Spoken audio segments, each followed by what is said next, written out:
কিশোরগঞ্জে কোটা সংস্কার আন্দোলনকারীদের সঙ্গে ছাত্রলীগ নেতাকর্মীদের সংঘর্ষের ঘটনা ঘটেছে। মঙ্গলবার বেলা 12টার দিকে শহরের গুরুদয়াল সরকারি কলেজের সামনে এ ঘটনা ঘটে। কোটা সংস্কার আন্দোলনের শিক্ষার্থীরা কলেজের সামনে সমাবেশের জন্য জড়ো হওয়ার সময় এই ঘটনা ঘটে।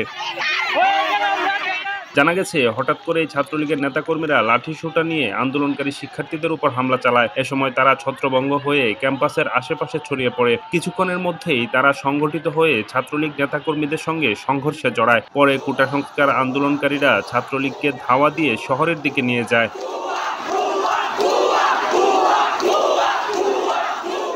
এর আগে সকাল 11টার দিকে বিক্ষোভ মিছিল করে কোটা সংস্কার আন্দোলনের নেতাকর্মীরা।